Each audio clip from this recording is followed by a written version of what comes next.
গোৱালপাৰা জিলাত 1650টা স্কুল আছে। 1650টা স্কুলৰ ভিতৰত 1340টা প্ৰায় স্কুলত আমি খোৱা পানী ব্যৱস্থা কৰিব পাৰিছোঁ। ডাইৰেক্টলি তেওঁলোককে মানে ফিল্টাৰেশ্যন প্লাণ্টটো লগাই স্কুলতে ব্যৱস্থা কৰিব পাৰিছোঁ। আৰু প্ৰায় 160টামান স্কুলত ওচৰৰ যিখিনি জল জীৱন মিছন আছে তাৰ পৰা পানী দিব পাৰিছোঁ। কিছু স্কুলত বাকী থাকি গ'ল। অহা 3 মাহৰ ভিতৰত এই কামটো সম্পূৰ্ণ হ'ব।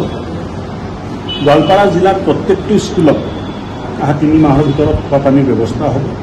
আৰু এটা ভাল খবৰ মই আপোনালোকৰ মাধ্যমত গোৱালপাৰাবাসী ৰাইজক দিব খুজিছোঁ যে গোৱালপাৰাৰ প্ৰত্যেকটো স্কুলত আজি ছোৱালীৰ কাৰণে সুকীয়াকৈ টয়লেট ঘৰৰ ব্যৱস্থা আছে।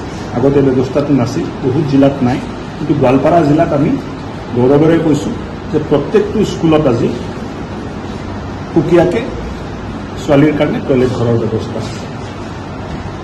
যোৱা 15 ফাইনেন্সত 61টা স্কুল আমি নতুনকৈ ৰিনোভেট কৰিলোঁ আৰু ভাল অৱস্থালৈ এই স্কুলবোৰ পৰিণত হৈছে। এইবাৰো আমি প্ৰায় 60টা স্কুল প্ৰত্যেকটো পঞ্চায়তত এটা এটা লোৱাৰ চেষ্টা কৰিম। তাতেও এই 60টা স্কুল আমি ভাল কৰাৰ কাৰণে চেষ্টা কৰিম। আটাইতকৈ ভাল খবৰ যে গোৱালপাৰা জিলাই সুস্থ মাতৃ আৰু সুস্থ সন্তান তেনেকুৱা এটা আঁচনি হাতত লৈছিলে।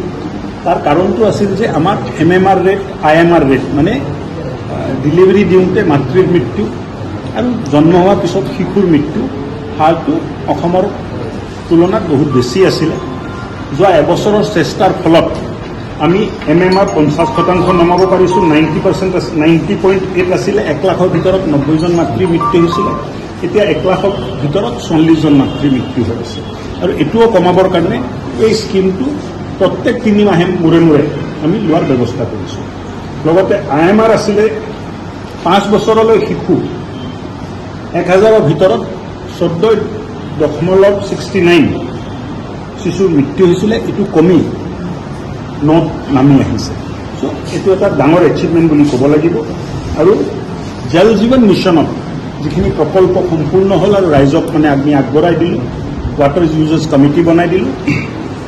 10 আগষ্ট তাৰিখে জিলাৰ প্ৰত্যেকজন অফিচাৰ, ছিনিয়ৰ ইঞ্জিনিয়াৰে 81টা পঞ্চায়তত দিনজোৰা কাৰ্যসূচী লৈ যাব আৰু প্ৰত্যেক স্কিমৰ বেনিফিচিয়াৰীৰ লগত বহিব।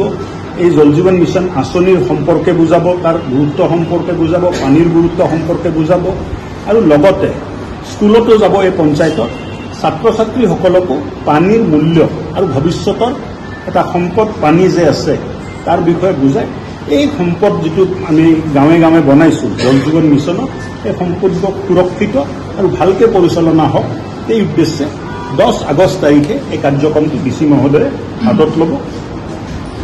আংগনবাড়ী নিৰ্মাণ কাৰ্য চলি আছে। প্ৰায় 60টা আংগনবাড়ী আমি অতি সোনকালে আমি ইনগ্ৰেট কৰিম।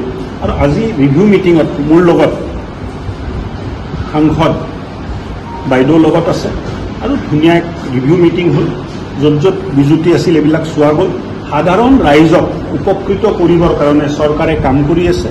বিষয়াসকলক, ইঞ্জিনিয়াৰসকলক এইটোৱে বুজোৱা হ'ল যে সাধাৰণ ৰাইজৰ জীৱনত মংগল আনিবৰ কাৰণে, তেখেতৰ জীৱন সুখময় কৰিবৰ কাৰণে যিখিনি কাম কৰিব লাগে, আঁচনিবিলাক ভালকৈ ৰূপায়ণ কৰিব লাগে আৰু ৰাইজৰ লগত মিলি কামখিনি কৰিব লাগে। জনভাগিদাৰী যিটো প্ৰধানমন্ত্ৰীয়ে সদায় কৈ থাকে, মুখ্যমন্ত্ৰীয়ে কথা কৈ থাকে যে ৰাইজক লগত লৈ আমাৰ চৰকাৰ পৰিচালনা হ'ব। এই বিষয়ে গুৰুত্ব দিয়া হ'ল। অফিচাৰসকলে কোঅপাৰেট কৰি আছে। জিলাৰ মানদণ্ডবোৰ বিভিন্ন মানদণ্ড যিবিলাক তলত আছিলে লাহে লাহে ওপৰত উঠা আৰম্ভ কৰিছে। মই জিলা উপায়ুক্তকৈ ধৰি সকলো বিষয়া কৰ্মচাৰীক তাৰ বাবে ধন্যবাদ।